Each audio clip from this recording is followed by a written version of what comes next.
comments, if you have any, about the different players at this point in time?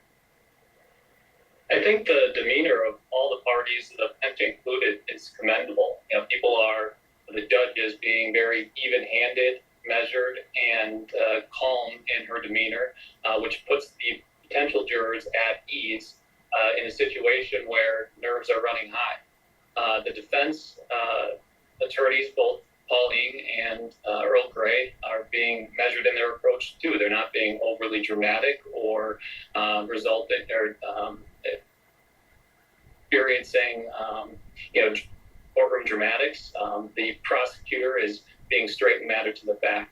And so I do think it's commendable that all parties are being calm and very measured in their. Very deliberate and measured. And what are your thoughts around that, Leslie?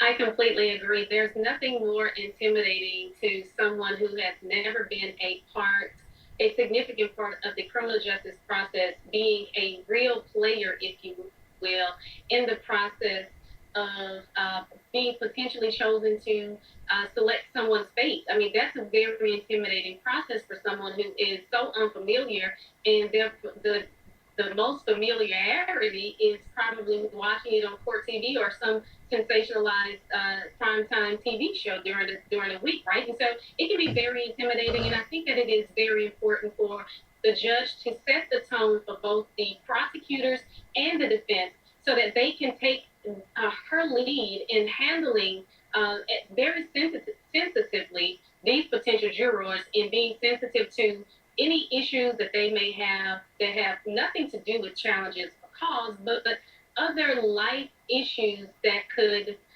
somehow in the back of their minds put pressure on them, if you will. And you brought up a good point about the young lady who indicated that she had exams as well as some interviews, and those are things that, while don't rise to the level of cause, could inform both the prosecution and the defense, as well as the court, on whether or not this person will be focused on this trial. And so the court here did a good job in setting the tone for both sides, if you will, and helping them to get the potential jurors relaxed and get them comfortable with sharing their life experiences.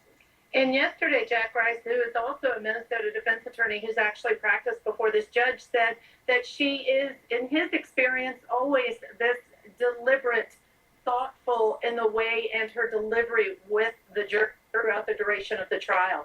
All right, you're both going to stay with me. Thank you so much. Joining us now, Court TV legal correspondent Chanley Painter, who has been following this case from the beginning. Chanley, we've gone through what the process looks like, but using that process, what has happened today with the jury selection? We're really moving briskly through jury selection. I think a little quicker than the court anticipated, Ashley. She even hinted earlier today that she may move up the opening statements, which are slated to begin December the 8th. And as you mentioned, 9 of the 14 jurors that are needed, that would be 12 with 2 alternates, have been seated. Here's a look at the progress made today of the jurors who were selected. Again, we selected 1, 2, 3, 4, 5 so far. That was juror number 17, a white female, a recent graduate in her 20s. Juror number 19, a black female, a teacher in her 30s.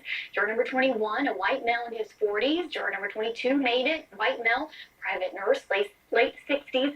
And then just now, juror number 26, a female. And we are waiting. There are only poll reporters inside the courtroom, Ashley, who have their eyes on these prospective jurors, the seated jurors, and we wait to receive their notes to figure out a little bit more who these jurors are and how they came across inside the courtroom. So those are added from yesterday. We also have a look at who made it through yesterday. After 11 jurors were questioned, 4 made it through. Juror number 2, a white male in his 50s. He's a medical editor. Juror number 6, a white woman in her 60s, a retired special ed teacher. Juror number 7, a white male, 20s, a department store manager and a musician. And then juror made it through yesterday, an Asian woman in her 40s. It seems to be pretty diverse as far as ages and backgrounds here with this jury selection process, and it's really interesting to listen to the responses they're giving in the back and forth between the attorneys. And I have to ask you, in your experience in covering as many trials as you've had and doing work yourself, to hear that there are only going to be 2 alternates, what is